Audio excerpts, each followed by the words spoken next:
Good morning dear student. आज मैं आपको चैप्टर 19 विराम चिन्ह के बारे में समझा रही हूँ। विराम चिन्ह किसको कहते हैं? हम बातचीत के समय बीच बीच में दूसरों को अपनी बात समझाने के लिए अथवा किसी कथन पर बल देने के लिए थोड़ा जब हम रुकते हैं, इससे कथन का आशय स्पष्ट करने में सहायता मिलती है। यदि बिना रुके लगातार बोलते जाएंगे तो जो हम बोल रहे हैं वो अटपटा लगेगा और अर्थहीन हो जाता है, यानी कि उसका अर्थ हम नहीं समझ सकते हैं। विराम चिन्ह का मतलब होता है रुकना, यानी कि ठहरना। जब हम अपनी बात बोल रहे हैं या लिख रहे हैं तो कहाँ हमको रुकना है, उसके लिए हम विराम चिन्हों का प्रयोग करते हैं। जब हम अपनी बात कहते या लिखते हैं तो वाक्यों के बीच में कभी कभी जब हमें रुकना पड़ता है, इस ठहराव को बताने के लिए हम जिन चिन्हों का प्रयोग करते हैं उन्हीं को हम विराम चिन्ह कहते हैं।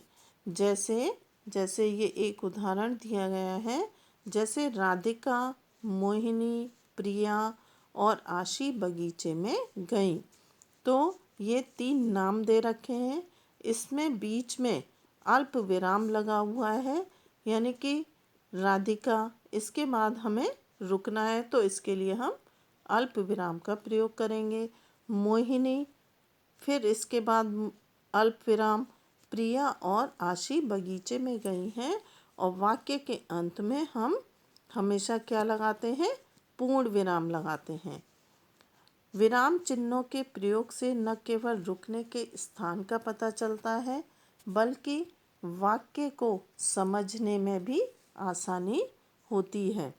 हम एक वाक्य लेते हैं, विराम चिन्ह के प्रयोग से देखें उसमें क्या क्या फर्क पड़ता है। जैसे रजनी को रोको मत जाने दो, रजनी को रोको मत जाने दो। एक ही वाक्य एक अल्प विराम के प्रयोग से दो दो अर्थ दे रहा है। इस प्रकार हम कह सकते हैं कि लिखित भाषा रुकने के निर्देश के लिए प्रयोग किए जाने वाले संकेत चिन्हों को ही हम विराम चिन्ह कहते हैं। अब विराम चिन्ह कितने प्रकार के होते हैं? विराम चिन्ह के नाम और उनके जो प्रयोग हैं, उनके जो रूप हैं, वो इस प्रकार से हैं। जैसे नंबर 1 होता है पूर्ण विराम। पूर्ण विराम जो कि वाक्य के अंत में लगाया जाता है, ये पूर्ण विराम का चिन्ह है। इस तरीके का चिन्ह हम पूर्ण विराम के उसमें प्रयोग करते हैं। इस विराम चिन्ह का प्रयोग प्राय सभी वाक्यों के अंत में लगाया जाता है। इसका प्रयोग प्रश्नवाचक और विस्मयादिवाचक वाक्यों के अंत में नहीं होता है।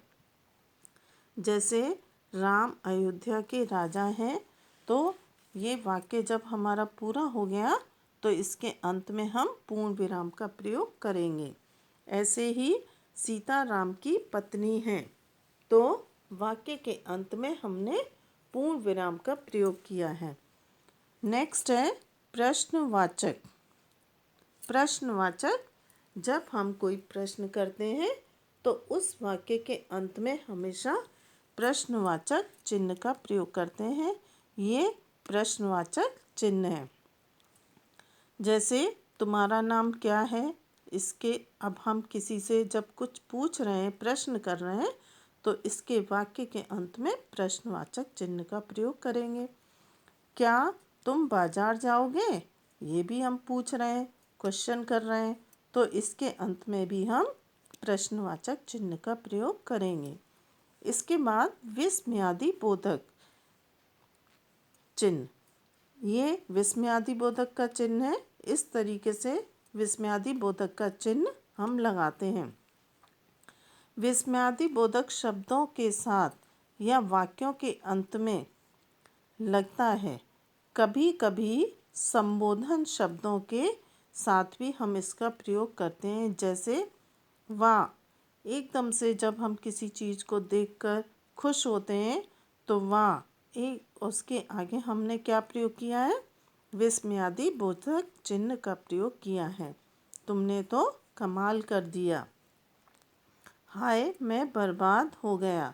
अब इसमें हाय के बाद विस्मयादि बोधक चिन्ह का प्रयोग किया गया है। नेक्स्ट है अल्प विराम। इस चिन्ह का प्रयोग समान महत्व के शब्दों तथा वाक्यों को अलग अलग करने के में और संयुक्त व मिश्र वाक्यों के उपवाक्यों को अलग करने में किया जाता है। अल्प विराम का प्रयोग हमेशा जब एक जैसे शब्द होते हैं, जैसे कई सारे फल हैं, कई नाम हैं, तो उनके बीच में हम हमेशा अल्प विराम का प्रयोग करते हैं। अल्प विराम यानी कि बहुत कम देर के लिए रुकना। जैसे अर्चना, निधि और चित्रा आज मेरे घर आएंगी। अब अर्चना, दो नाम दिए गए हैं इसमें, तो अर्चना के बाद अल्प विराम का प्रयोग हम करेंगे। डॉली आई, तो हम थोड़ी देर रुके। यहाँ पर हमें थोड़ी देर रुकना है, इसलिए अल्प विराम का प्रयोग हमने किया है। उसने अपना काम निपटाया और सो गई। योजक चिन्ह नंबर 5। योजक चिन्ह, यह विराम चिन्ह तुलना करते समय या समास के पदों या पुनरुक्त पदों के बीच में लगता है। जैसे दो शब्द एक जैसे हों तो उनकी जगह हम इसका प्रयोग करते हैं। जैसे सचिन जैसा कोई खिलाड़ी नहीं है, तो सचिन, इसमें तुलना कर रहे हैं हम, तो सचिन के आगे हमने क्या लगाया है? योजक चिन्ह लगाया है। प्रथम आने के लिए प्रत्यूष को रात दिन एक करना पड़ा। रात दिन, तो यहाँ पर हमने और का प्रयोग न करके योजक चिन्ह का प्रयोग किया है। नेक्स्ट है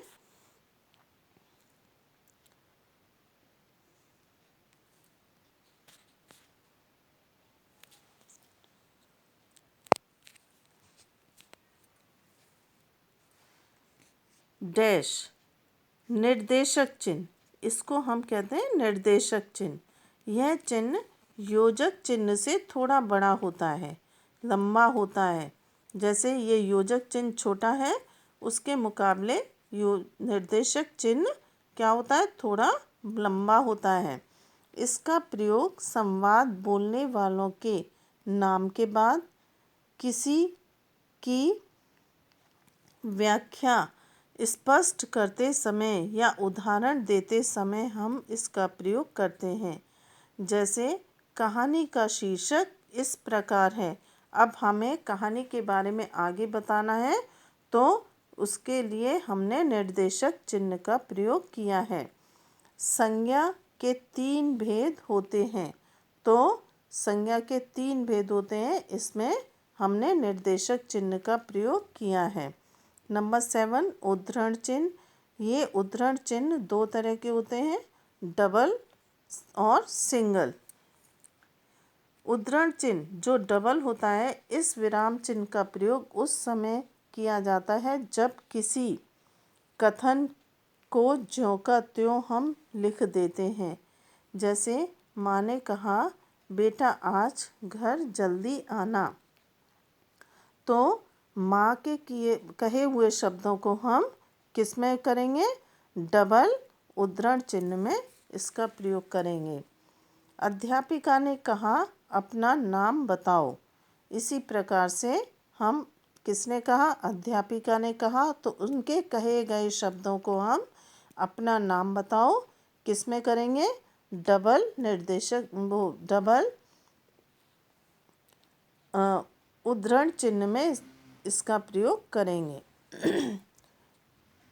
सिंगल उद्धरण चिन्ह, इसका प्रयोग प्राय किसी के उपनाम, जैसे किसी की पुस्तक का कोई निक नेम होता है, उपनाम होता है, उसमें इसको हम लगाते हैं। जैसे अयोध्या सिंह उपाध्याय, तो ये उनका पूरा नाम है, लेकिन उनको हरिओध भी बोलते हैं, तो इसलिए ये इनका निक नेम है, यानी कि उपनाम है, इसलिए इसको हमने किस में किया है, सिंगल उद्धरण चिन्ह में इसका प्रयोग हम करेंगे। प्रसाद की कामायनी एक महाकाव्य है। अब जयशंकर प्रसाद के द्वारा लिखी गई किताब कामायनी, उनकी कामायनी ये पुस्तक है, तो इसको हमने किस में किया है, किस में, सिंगल उद्धरण चिन्ह में इसका प्रयोग यहाँ पर किया है। नेक्स्ट है अर्थ विराम। अर्ध विराम, पूर्ण विराम से कम ठहरने के लिए अर्ध विराम का प्रयोग किया जाता है। जैसे अल्प विराम में थोड़ा हम कम देर रुकते हैं, उससे भी कम देर रुकने के लिए हम इसका प्रयोग करते हैं। जैसे इंडोनेशिया में भूकंप आया, सैनिक राहत कार्यों में लग गए। खूब पढ़ाई करो, परीक्षा निकट है, तो जहाँ हमें बहुत कम देर रुकना होता है वहाँ हम अर्ध विराम का प्रयोग करते हैं। त्रुटिपूरक चिन्ह, जब हमें लिखते समय हमारा कोई अंश छूट जाता है, लिखने में कोई शब्द छूट जाता है, उनके बीच में नीचे त्रुटिपूरक चिन्ह को लगा दिया जाता है और ऊपर की तरह उस शब्द को हम लिख देते हैं। इसका प्रयोग हम इस तरीके से करते हैं। हमारी अध्यापिका का, अब हम इसमें नाम लिखना भूल गए हैं, तो हम त्रुटिपूरक चिन्ह लगाकर ऊपर की तरफ नाम हमने लिख दिया है। हमें अपने से प्रेम करना चाहिए, तो देश, अपने देश से प्रेम करना चाहिए, देश हम भूल गए लिखना, तो त्रुटिपूरक चिन्ह का प्रयोग करके हम देश ऊपर की तरफ लिखेंगे। नेक्स्ट है 10 लाघव चिन्ह। किसी शब्द को संक्षिप्त रूप से लिखने में हम इसका प्रयोग करते हैं। जैसे पंडित, पंडित हम पूरा न लिखकर पा बना के उसके आगे लाघव चिन्ह का प्रयोग कर देंगे, जिससे कि पता चल जाएगा कि ये पंडित है। इसी तरीके से मास्टर, डॉक्टर, इन सब के आगे हम लाघव चिन्हों का प्रयोग कर सकते हैं। कोष्ठक चिन्ह, किसी बात का स्पष्टीकरण या उसका दूसरा अर्थ बताने के लिए हम इस कोष्ठक चिन्ह का प्रयोग करते हैं। जैसे क, ख, ये सब किस में कर दिए हमने, कोष्ठक में बंद कर दिए हैं। रावण, अब रावण कहाँ का अर्थ समझाने के लिए इसमें लंका का राजा था वो, तो हमने इसको कोष्ठक में बंद करके रावण का अर्थ बताया है, ने सीता का हरण किया। नेक्स्ट 12 अपूर्ण विराम, जहाँ पर वाक्य पूर्ण नहीं होता वरना उसमें कोई विवरण दिया जाता है, वहाँ अपूर्ण विराम का प्रयोग हम करते हैं। जैसे श्री कृष्ण के सभी नाम गिरधर, गोपाल, नंदलाल आदि सार्थक हैं, तो इसमें जब वाक्य पूर्ण नहीं हुआ और उनके नामों के बारे में बताया जा रहा है, तो हमने यहाँ पर किसका प्रयोग किया है, अपूर्ण विराम का प्रयोग किया है। संज्ञा के विकारक तत्व, इस जगह हम किसका प्रयोग करेंगे, संज्ञा के विकारक तत्व के बारे में बताया है, लिंग, वचन आदि हैं, तो तत्व के बाद किसका प्रयोग किया है, अपूर्ण विराम का। अब इससे संबंधित जो प्रश्नावली है मैं उसके आपको क्या करूँगी, सॉल्व एक्सरसाइज आपको उसकी पिक भेज दूँगी और वो आप अपनी नोटबुक में कीजिएगा।